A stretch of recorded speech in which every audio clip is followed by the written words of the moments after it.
Good morning, everyone. It is my great pleasure to invite you all to this talk today and to introduce Dr. Noemi Marin, our speaker. So my great honor and pleasure to introduce Dr. Noemi Marin, who is full professor at the School of Communication and Multimedia Studies at Florida Atlantic University, a former director of the school, and also a former director of the Peace Studies program. She is also faculty associate for the Center of Women, Gender, and Sexualities Studies, the Center for Body, Mind, and Culture, and for Peace, Justice, and Human Rights University Initiative at her institution. Dr. Marin is a prolific international scholar whose research focuses on communist and post-communist discourse and societies in transition. She has authored and co-edited books and research publications like Rhetorics of 1989, published in 2015, After the Fall, Rhetoric in the Aftermath of Dissent in Post-Communist Times, published in 2007, Advances in the History of Rhetoric, published in 2009, and more, with over 160 competitive conference participations and over 50 scholarly articles published in journals and peer-reviewed academic publications in the United States, France, Italy, Poland, Czech Republic, Romania, Bulgaria, Germany, and the Netherlands. Since 2005, Dr. Marin is the editor of the International Journal of Literacy and Technology, presenting several issues per year of peer-reviewed scholarship on multiple topics of digital communication and new media instruction, with over 5,000 pages published.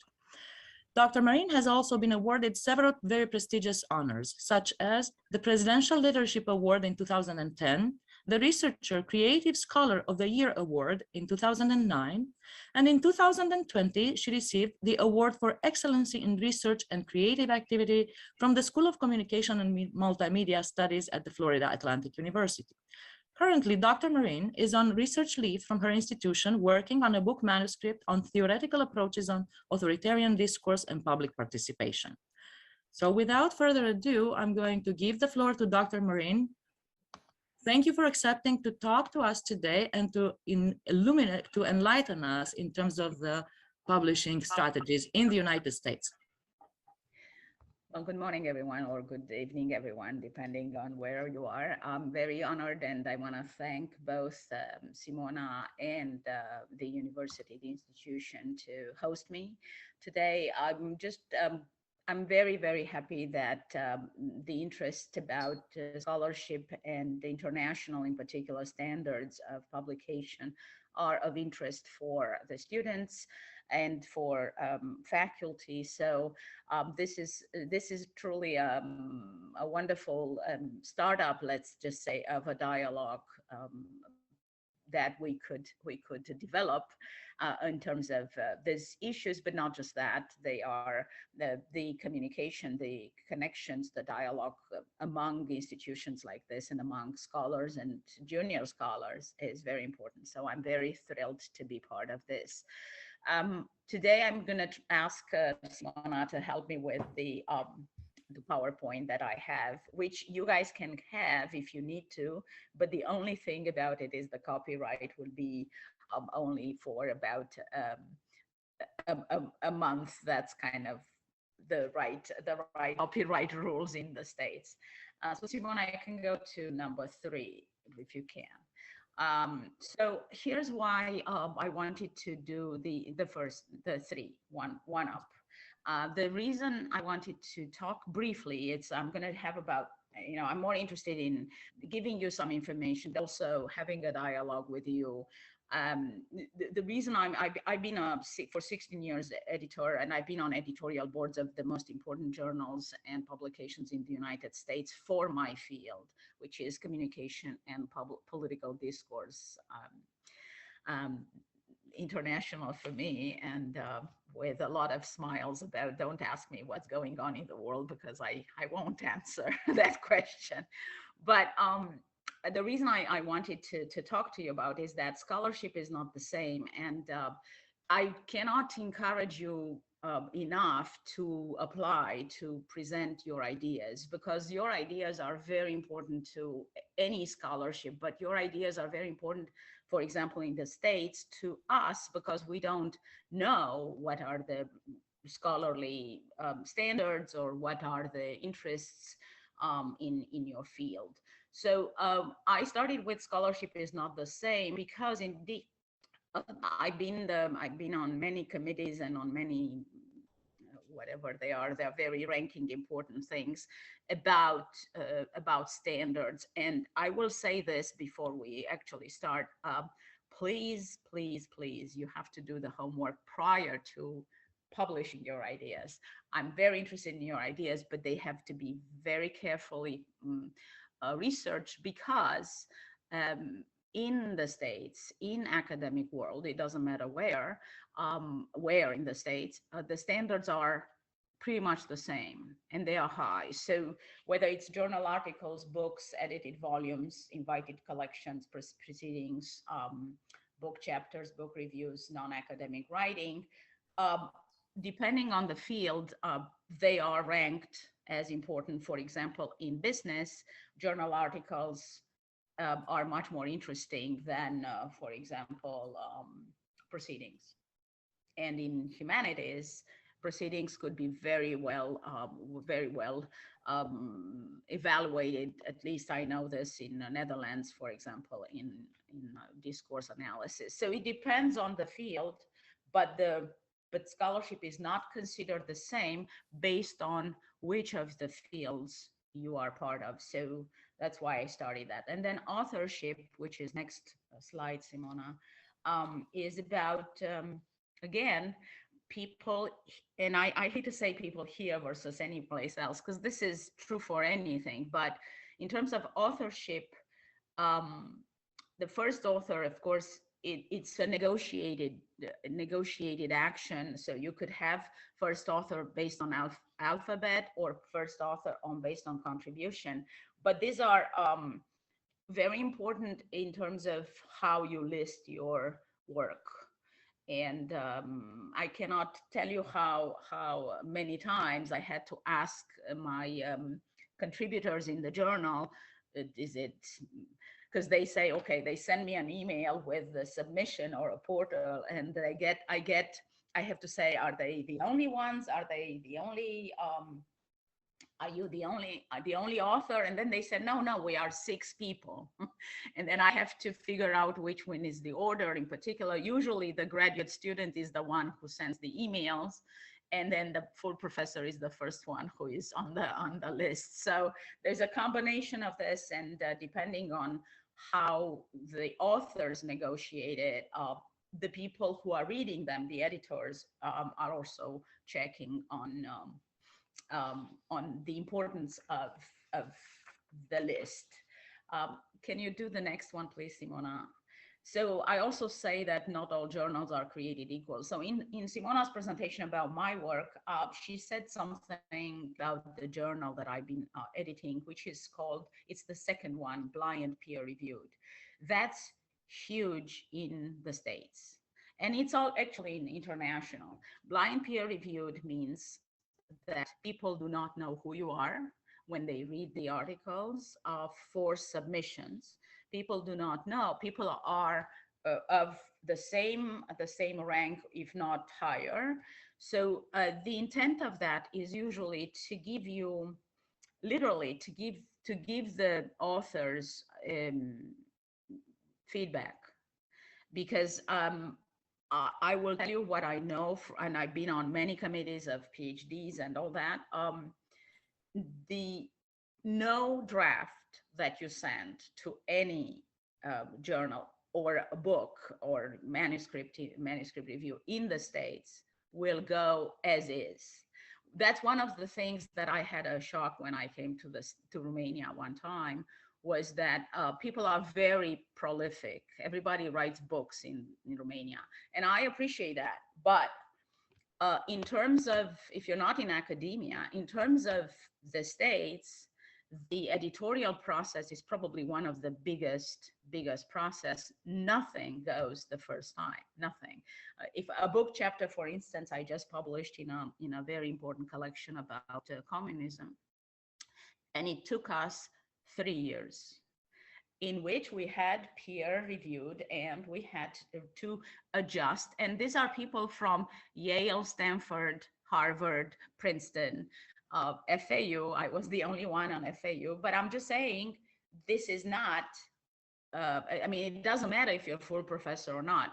The ranks are the ranks. So in particular in journals, which I focus more on, this is major. So if I know you guys have the Ministry of whatever it is called, Ministry of Education ranking, but if you talk about United States, I'm talking about United States academic ranking, not by Department of State or whatever it is in Romania that's structuring it, because those people should take the mentoring seminar with me and with many others about those. How many points or whatever they do. Can you do the next one, please, for me? So I'm going to focus more on journal publications because this is important for the students in particular. If you guys have good ideas, it's really good to try out journal publication. But and there are some benefits. There is a shorter version of the research. There is the same strategies as you would do for larger publications, but it gives you a lot of feedback, and it gives you a sense of if people are interested, and then you can develop it. And I will say the little point here that not all books are great books, but journal articles could become referential because people read less. They read 30 pages, but most of the books, a lot of them have the developed ideas of the same as the journals. And that's not necessarily the best way to launch yourself into the field. Next, please, Simona.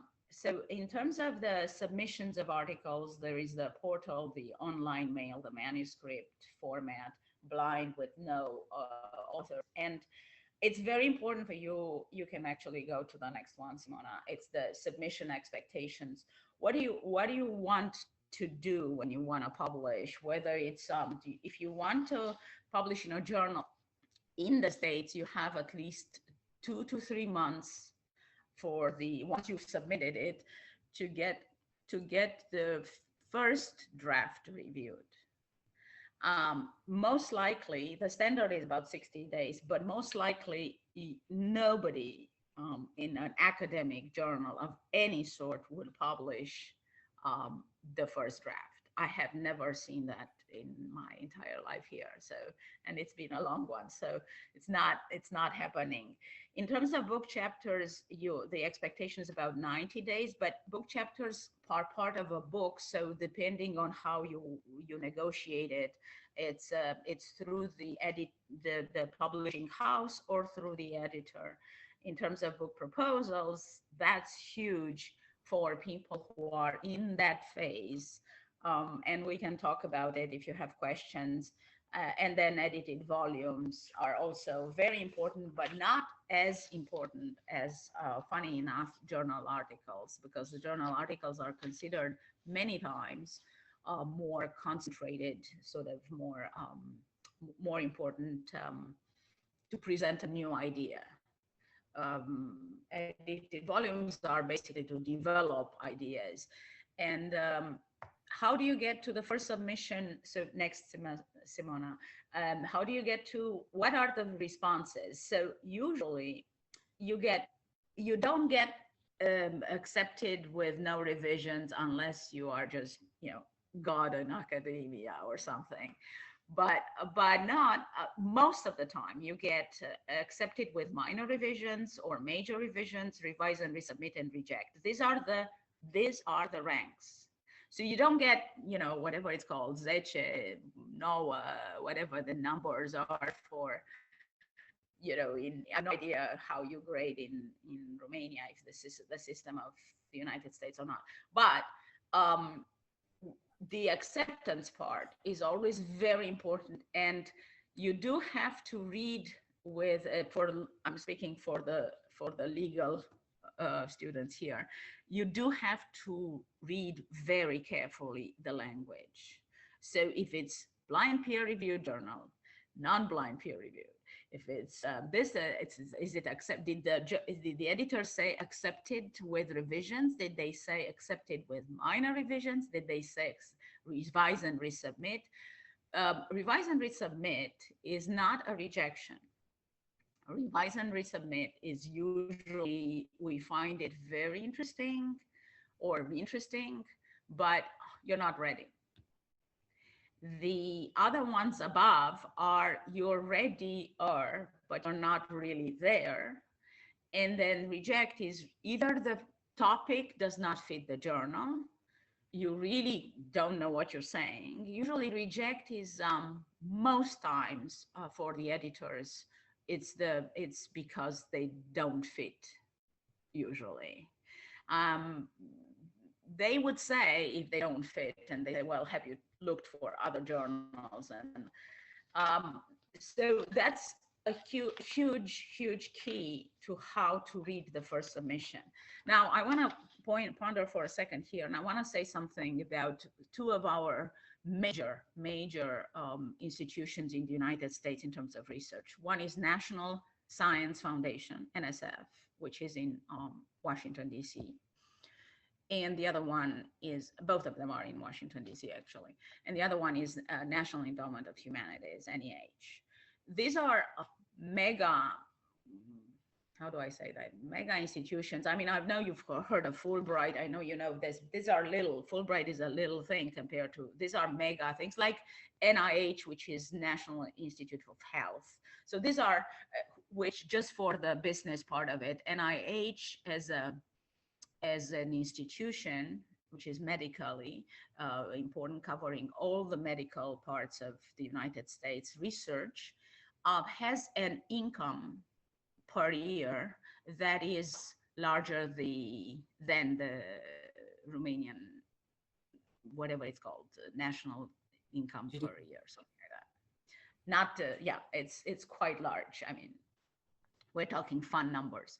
Now, going back to why I brought this up is because we have at the institution, Simona had that at UCLA, at larger institutions, at my institution as well, we have a lot of folks who come and do, for the faculty, for the professors, they do some training about how to apply it for grants. And talking about responses to first submission, the first thing they say, and this is done pretty much yearly by, they have a department that does that all the time, whether it's in science, whether it's in health, whether it's in law, whether it's in humanities. Those folks are intended to be preparing continuing research. It's a huge industry in the United States. How do you want to have intel in, how do you advance research? So all of them, the first thing they say is the competitions are fierce, are very, I mean, we're talking about not even 3% of the entire continent of the United States that, that will be accepted a year, not even 3% of the submissions. But they say, please apply again. If you got rejected the first time, if you got rejected the second time, that doesn't mean you have bad ideas. It just means not that year. You're not ready. And that's something that I hope we have a discussion about, because this is something that is hugely important in the States in research. And I don't know how important it is in Romania. I'm more than happy to learn that, but I'm just saying this is very important. So even if you got rejected or revise and resubmit once, twice, 3 times, don't give up. Put this in a drawer for a day, but then try it out again. Can you go back to the next one? How to read editorial boards. I just listed that. And you've probably heard me say faculty. For the people who are not, I'm pretty sure you all know this, but in the States, there are several things, since I'm a professor of rhetoric, in the States, there are several things that are funny and not translatable the same way in Romanian. So faculty for American means, in academia means, Simona, help me out. How do you call it? The professorial body. The professorial body. Okay. Then department is the same as in Romania, I think. And no, actually, department is facultate. Yeah, facultate de drept, which is Department of Law, depending of corporate law or something. School is also facultate, or um, a set of like facultățile de, right? So when I was director of the School of Communication and Multimedia Studies, I had 4 departments, and it was basically what we call here decanat, de fapt. But it is something that's complicated to explain if you don't know the equivalence.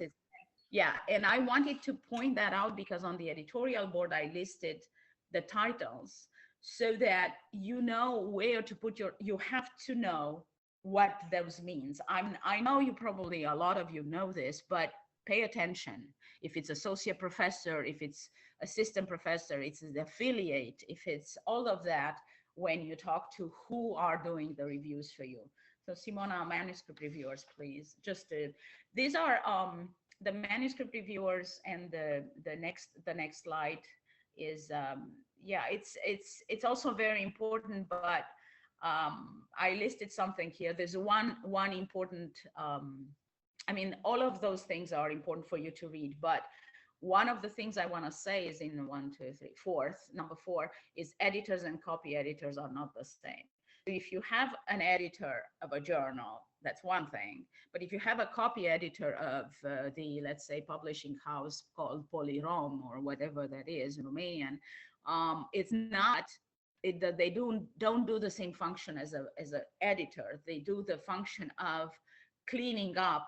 It's sort of like a Google translator, cleaning up your version and then reproposing or discussing it with the editor and with the authors. So again, language really matters in those situations. And can you go to the next one, which is book reviews? I did say this is for the students in particular. A lot of it has a two-way street. Number one, it's really good to have book reviews. If you have a book, this is a good way to do, for example, this. If you're in business and you say, okay, we in Romania, we do business this way, and we have a new book out by so-and-so professor that studies exactly the issues of, limitations of business or the nuances of business in Eastern Europe.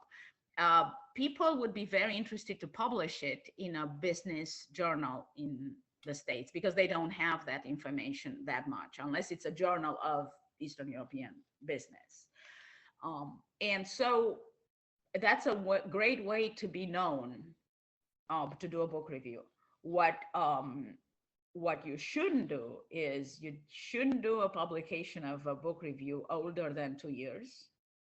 You shouldn't do a book review for a friend. And you shouldn't do, and this is huge, you shouldn't do a book review without knowing what had been done before. Because a book review is interesting. I mean, if you come to me and say, okay, Journal of Literacy and Technology, I have some ITs here. Okay, this is what Romanian researchers are studying. That's great. I'm like, okay, cool. This is for instructional, it's for literacy, very interesting. But if you are saying something that you're doing a book that had been published in Romanian, but it's actually a translation of something from France, I'm not interested because I could find that right away from the source, not from the second source. So this is very, very important. Simona, next one, please. I posted that ranking and we can talk about it. I want to zoom a little bit, pun intended.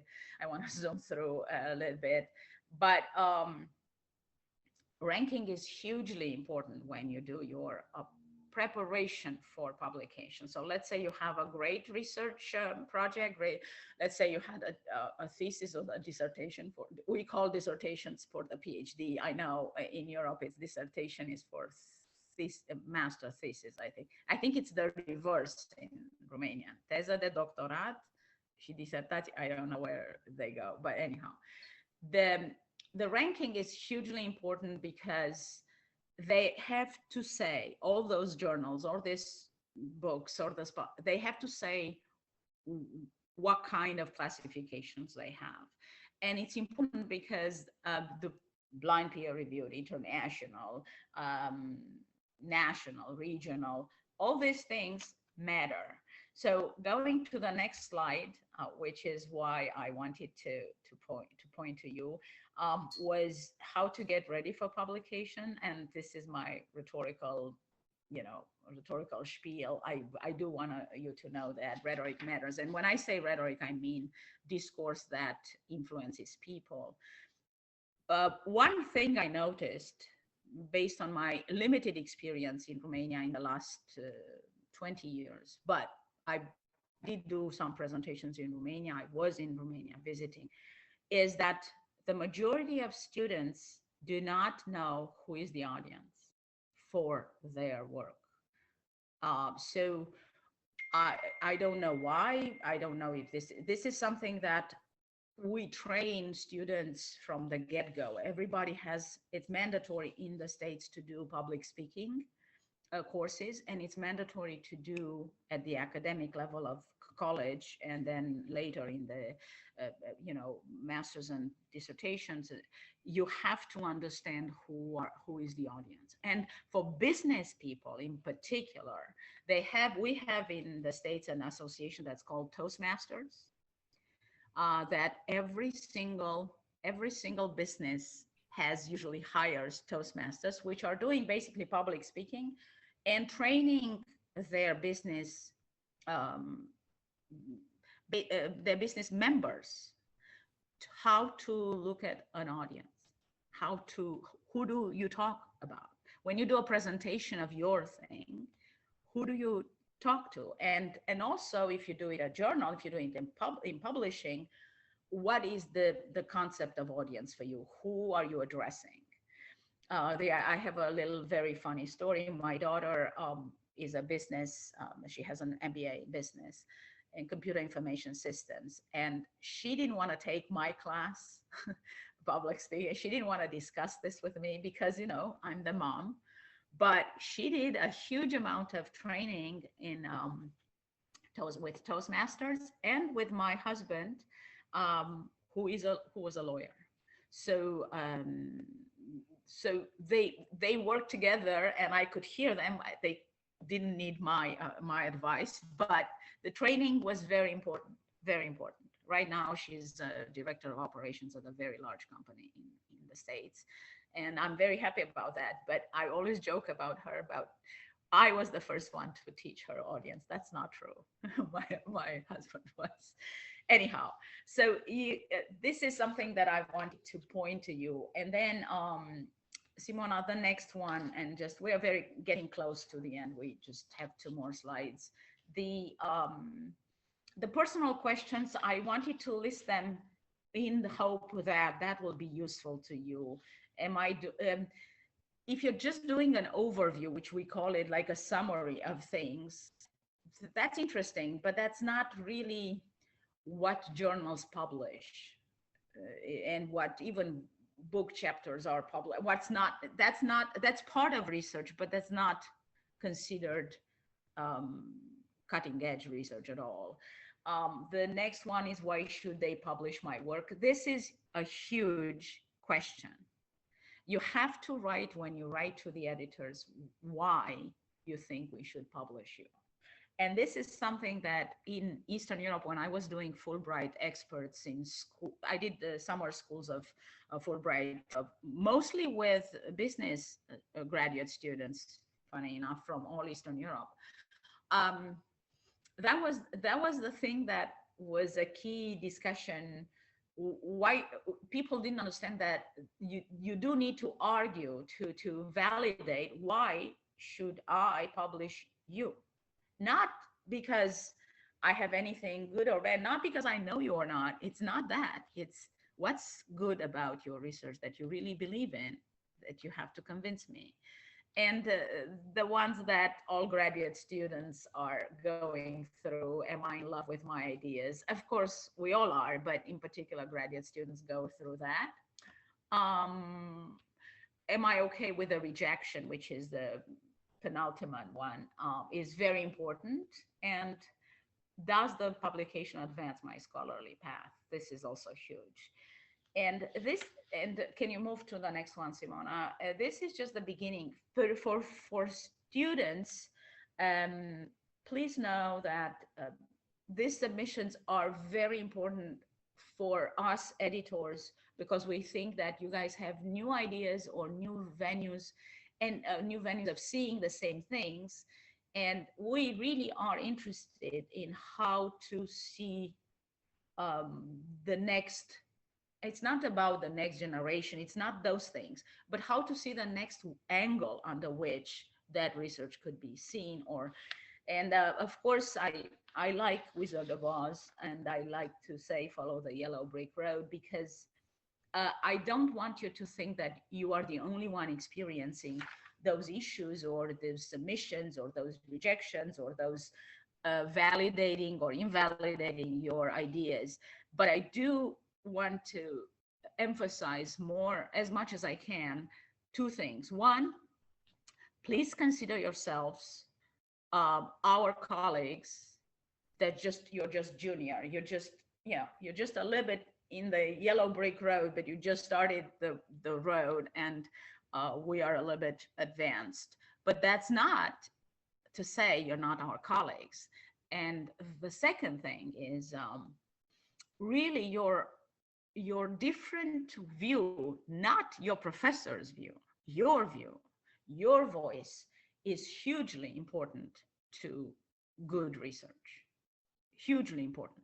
So arguing your view, your work, is what I think, you know, that's what motivates me to become an editor, to stay an editor, to continue an editor. And that's what I think you should consider as your way of, your voice is extremely important. And I'm pretty sure you all have great ideas. And the last one is just because I want to thank you, and I want to open up the discussion. But I also the last slide, Simona, I'm giving you my email, and I usually respond in 48 to 72 hours, which is 2 to 3 days. So if you write to me with questions and things, you'll get a response from me anytime, and I'm more than happy to do that.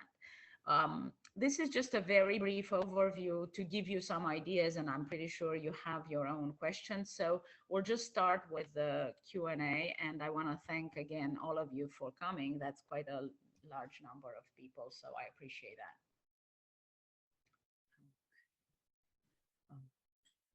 Thank you very much, Noemi. We'll stop sharing. We have, I think, some questions in the chat. I don't know if you have if you have access to the chat, or should I select some questions for you? How do you prefer us to do it? Noemi, I think you... Yeah, let me look. I'm looking at, hold on a second. So the thing that I have a question about the school email. No? No, why don't you select one? Because I don't want to do it. Why don't you select? We have a question here. Do you have any tips for choosing a topic for your research in an ever-changing and evolving society? How can you stay relevant? And how can one author stay relevant? Yeah, I have two responses. I always say this to my students, and I'm going from, this is an experience, this is not just about editorship. Please, you guys know a lot of stuff. You do. You know what is interesting for you. Choosing a topic has to do with what is something that you think you have a say in, or you like to. Here's how you do it. Go to beers or drinks or something, or coffee with your friends, and talk about your work, and see where do you get the most interest from you, not from them, but you get, you know, it's like, guys, I was thinking of blah, blah, blah. And they say, oh yeah, not again. And you're like, no, I really think that that's the topic. That's the issue. That's the clicker. That's the tip to no, you really like that to talk about that. Number one. Number two, um, please, well, I didn't put that in the PowerPoint, but I will say this, please do not ask big questions. Is it relevant in the world?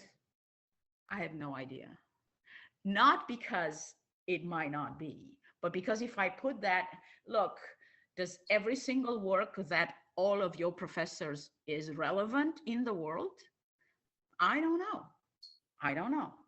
I have that question all the time. Do I work on, do you know how tough it is to talk about communism in the United States? Because they cannot relate.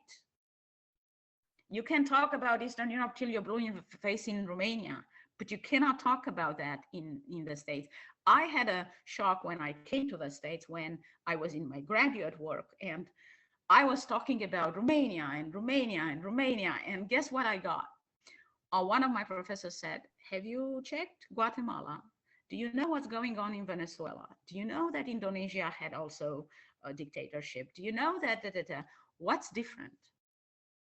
And I had to sit down and say, oh my God, if I ask about is it relevant in the world, of course it is relevant, but is it relevant in the sense that I'm going to get kudos to that I changed the world in, mega thing? Not so much. I want to say a little personal story. I had the opportunity to host the Dalai Lama here at FAU as the director of Peace Studies program and the Institute, and to meet him personally, privately. And I gave him a book, and he asked me to write a dedication to the Dalai Lama. You should see how I wrote it. It was very funny. I wrote to Dalai Lama with love because I had no idea what else to say. But one thing that he asked me, which is about, he saw that I have a book. He knew that I was the director, but, it's Dalai Lama. He met every single person on earth. He said, how was it in Romania during Ceausescu? Not just during Ceausescu, but also in the 50s, because I think it was tougher in Romania than in Tibet.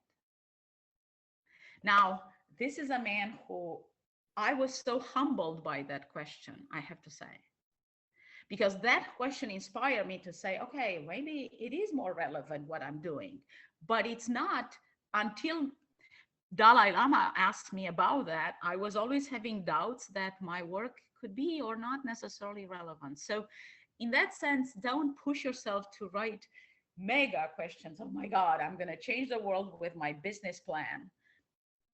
I don't know, but do I have a good business plan that could change, the way we explore the environment in Rosia, Montana? Maybe, I mean, think that way. Yes.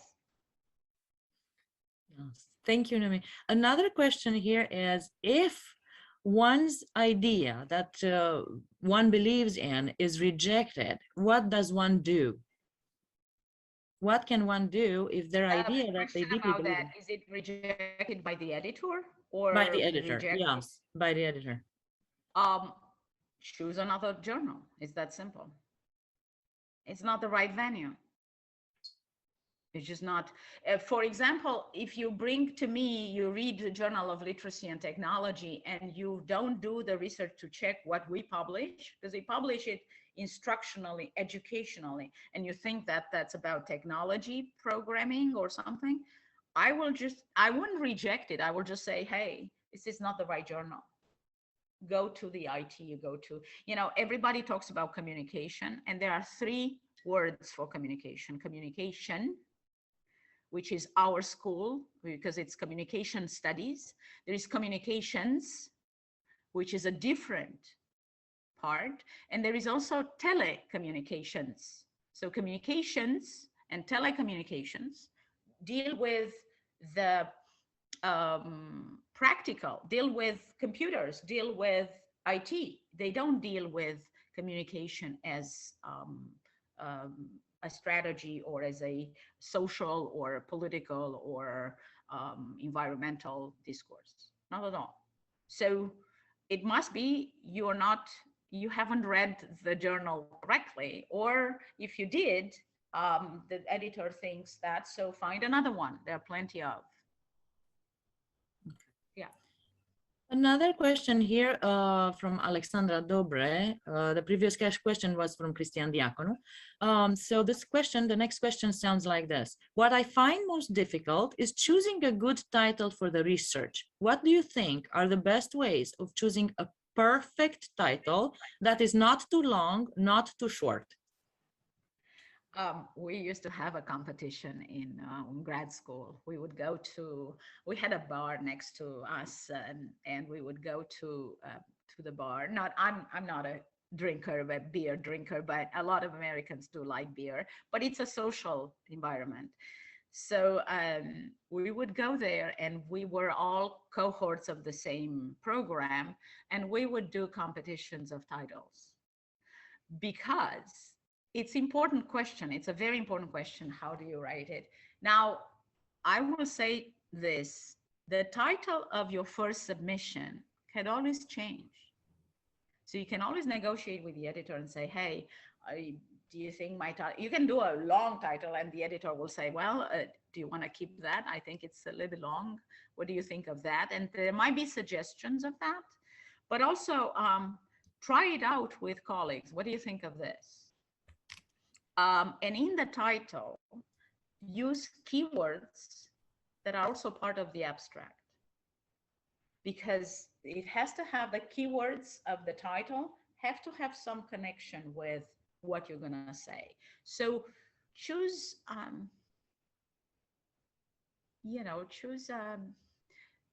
you have to slim it down. And I don't know if it's correct in Romanian. I don't know. Nu pot să slăbești, nu e correct. But anyhow, you have to slim it down. In other words, you have to make it, again, who's the audience? So I would suggest you to see, does that mean anything? Does the title mean anything that's part of the abstract? Does the title mean anything? These are the 4 words that I want to put there. Play with it. And also ask, if you really cannot decide for yourself, ask the editor. They will help you. Yes, and some of these titles, contain keywords that can be search words later on, pointing to your research later on, to your, or the larger body of research that you have produced. Right. So, yes.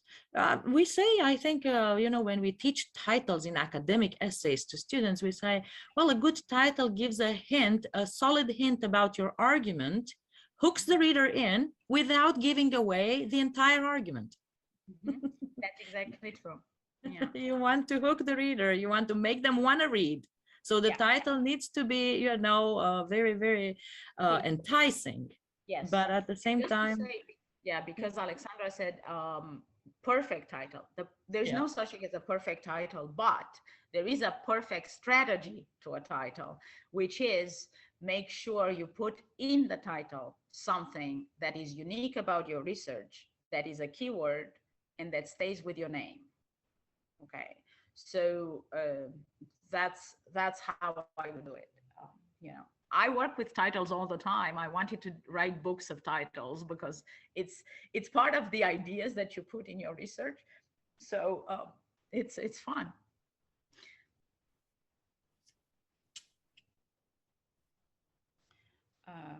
What if the keywords are not catching attention, and because of that, the whole research seems boring?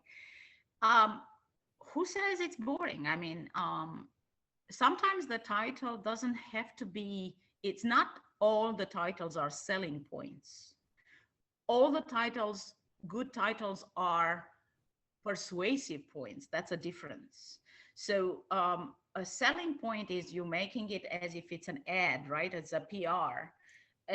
So it's not that. Sometimes a title is about a research that's very serious. I mean, point of contestation on selection of jury in Romania. It sounds boring, right? But maybe in that journal of legal constitutional law, you do not have anybody Romania becomes the key. And that is something that the editor could work with. But don't assume that if you don't have a catchy title, the research looks boring to the editor. Don't assume that, because in the abstract, which is literally, that will be a great exercise for you to do. Before the title, write your abstract. Write your, I don't know, 250 to 400 words max. Write your main argument. I used to ask my students to analyze abstracts, because the abstract is actually a mirror of your research, and it's a shorter version of your argument. So write your abstract first and then worry about the title. Don't start as a writing a fiction. It's like, okay, now Miss Daisy will show up. Don't do that. Just start I was like, okay, I really think I want to say something like that. Jot it down and then say, okay, out of all this, what's the most important? So that's a good technique to start. Um, what's the title? Yeah. Um, Usually, and this is something I will say from my experience, usually an editor won't let you, because that's the difference between fiction and research. An editor, if it's a good editor, would not let you mislead the audience, because this is not a selling. You have to understand, research is not selling the same way as a 16, 15 grades or 50 grades of shades or grades or all that. They don't. It's not, you're not promoting a book for, I don't know any academic who got rich on research books. It's not paid the same as a romance novel. It's not paid the same as a mystery. It's not paid the same as a, big author, um, fancy writers that nobody reads, but they want to have them on the bookshelf. It's not the same. Research folks are not looking at that. So the editor shouldn't let you. What is the best quotation for? Oh, this is great question. Oh, thank you for writing about plagiarism. I don't see the name, but I don't have my other glasses on. Christian, so it's from Christian Diaconu, and the question is, what is the best quotation format in your opinion? And some tips, if you can give some tips of making sure you're never going to have problems with plagiarism. Excellent questions. Thank you. I mean, all of them are very good. So here's the quotation format. Every single journal lists or should list the format under which they publish. So if you're humanities, you do MLA reference or Chicago style. In the States, there are three. And there are three, actually, yeah, there are three. Even in law, it's Chicago style, if I'm right. In business, they have their own reference format.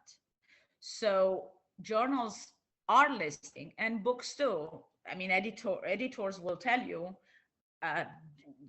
you cannot cite just how you learned in Romania. You have to cite according to the reference style that is accepted in our journal. So you have to change that. By the way, Windows 10 and 11 for sure have, if you check the templates, they have MLA, they have in the program, they have the styles format. So they format your research within the style for your job, for your application. So I think that Chicago style is for law. MLA is for humanities for sure. APA, which is American Psychology Association, is for social scientists like sociology, anthropology, and all. And for science, it's also, I think, APA, because that's about discussion and all. So that's the style that they show. They have to say what it is. And there are journals like mine which accepts multiple styles, but we say we accept multiple styles. Okay. And in terms of plagiarism, this is huge. It's a huge question.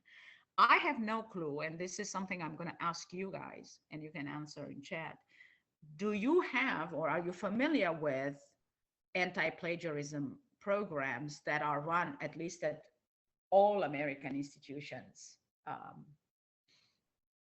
it's part of our, I don't know, it's part of our canvas, it's part of our blackboard, it's part of all of that. Do you have that? Because uh, because this is, if you write an article, we all scan them through plagiarism programs. One is Turnitin there. So if I see more than 25% of citations, I have a problem with that article. So they highlight, and even Google has a plagiarism program. And this is something that we do all the time. I mean, that's a mandated thing. So it's very important to be aware that anti-plagiarism software is part of all publications in the States. All of it. And there is a percentage which is accepted. See, I gave you my PowerPoint, but I know by copyright that you'll see that it's trademarked. And you'll see that if you use it personally, you can, because it's an educational one. But if you cite it, you have a time frame for that, and you have to do it. If you don't, it will pop in as a plagiarism thing. So see what I'm saying? I mean, it's really very important to know. Long time ago, I had, not in Romania, but in another Eastern European country, I had a shock when a professor showed me a book that particular professor collated. I don't know if you know the word, but it's like put together. It was a combination of several articles from the United States. And it was a brand new English book in that country, in that department.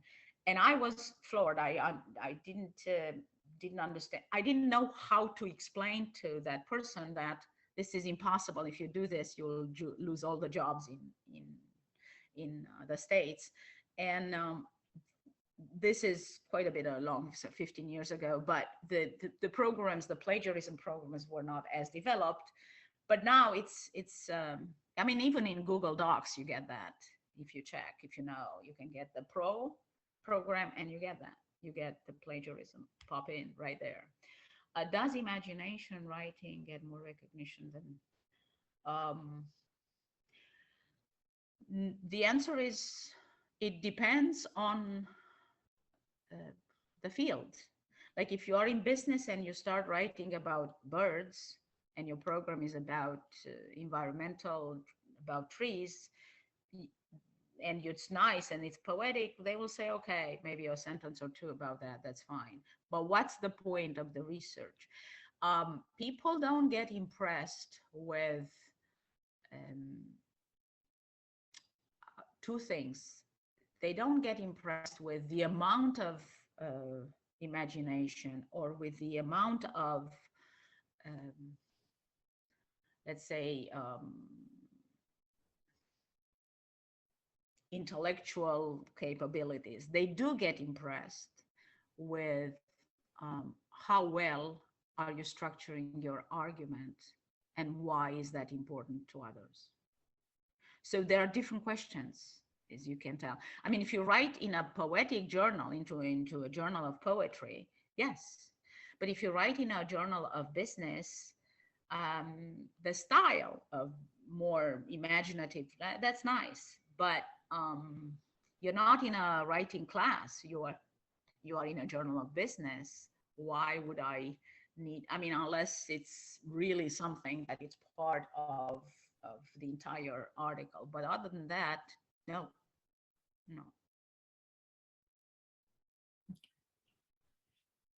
Yes, I was looking at this comment about plagiarism, saying that the systems do exist in Romania too, but they are rarely used. I think it's for all of us to strive, to use them more. So the next question, Alexandra Dobre. We know that if you cite yourself from a previous paper and don't use quotation, it's still called plagiarism. Do you think that this rule is necessary, and why?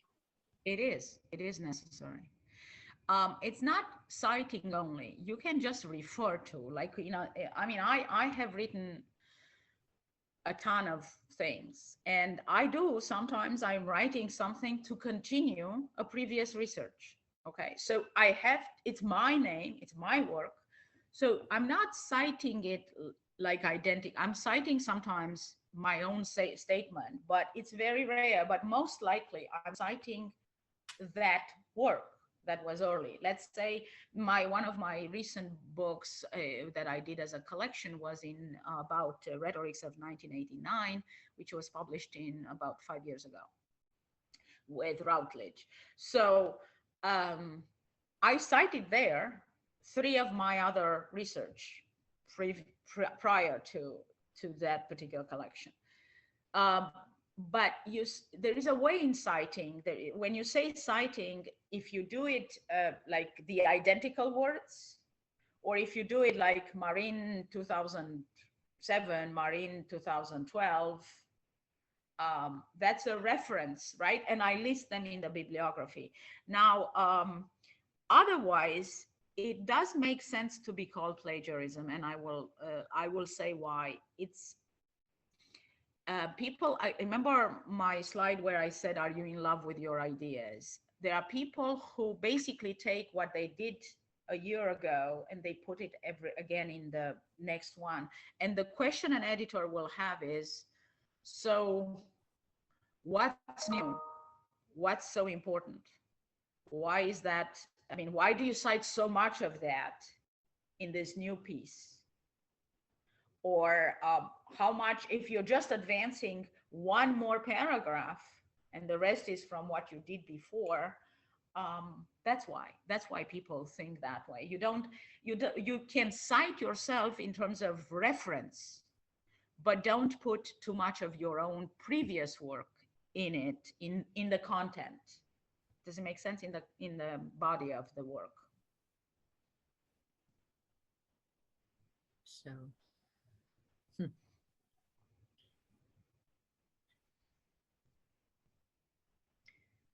any more questions? Any more questions? If you have, place them on the chat or just unmute yourself and ask directly. You can also do that.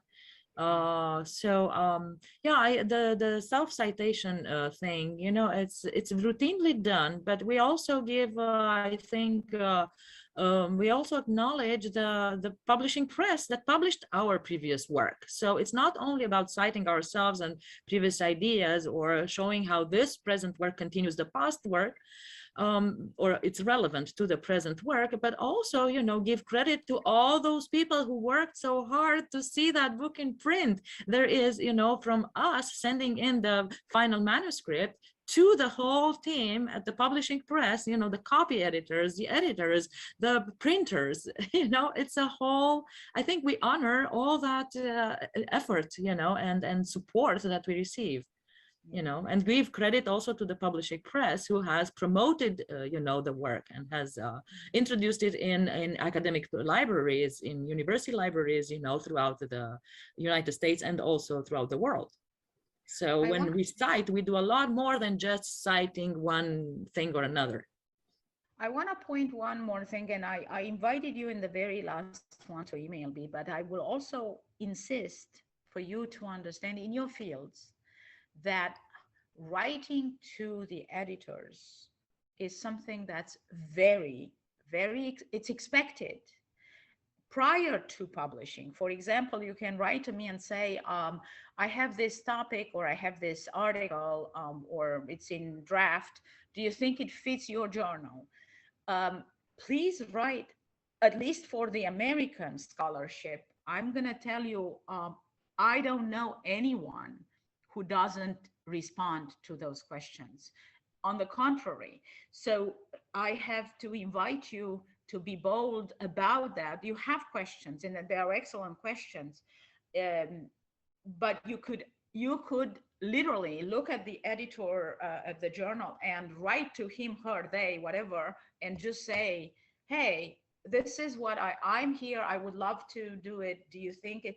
Because we are expecting that. I mean, I know there's a distance. I mean, I am full professor. I know there is a distance in this, in different ranking and all that. But you guys are our junior colleagues, and we expect you to ask questions. We expect us to give you mentorship. We expect us to help you publish. And please know, and I know it's late, but I want to say this, your publication make us better. So your success is our success too. So we see this as a reality, not as a, Christmas wish. Although I wish you all a good holiday, but I'm saying literally we expect that. So don't feel shy and ask your questions to an editor and say, hey, what do you think? Give me some guidance. Ask for that, because we don't know if you don't ask. We just don't. So do that.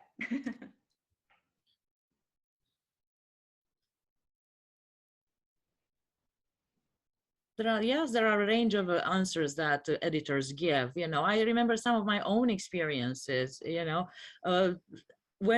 I also encourage, students to go to these conferences, to the undergraduate research conferences. Why? Because sometimes an editor might even contact you directly and say, I've heard your presentation and I believe your research could be a great fit to our journal. So it's rare, but it does happen on occasion, and you should take full advantage of it, unless you use your public speaking skills and get yourself out there and your stuff, whatever you've produced, you have no idea, how to test the waters, and you don't know whom you are going to meet in terms of your colleagues in the field. Someone could come to you, a professor or a fellow, doctoral student, and say, wow, your talk was fascinating. Your presentation was just amazing. And I think, such and such journal is publishing such stuff, or it has a special issue. And for this special issue, they're expecting to receive submissions on the very topic that you just presented on. So do take up your courage and send your stuff out and put yourself out there in various ways that you can, because this is the way to reach publication, and to enrich your profile. So yeah. I want to thank you all. I know it's time. I want to thank you all, and I also want to wish you a happy, healthy holiday season, because I think we all need to be healthy, and I hope to meet you in person next year. So all the best to you all. And I want once again, thank you, Simona, and thank you, the university, for allowing this this little Zoom webinar to happen. So thank you. Thank you. Thank you to everyone for coming here, for being present today, for attending. And also thank you for your questions. And we thank our wonderful speaker today, Dr. Marin, and for this wonderful presentation. And we also expect her to come again and visit us and see us in person, when the pandemic is going to allow us all to travel again. Thank you, everyone, and have a wonderful evening and a wonderful holiday season. Merry Christmas to all of us.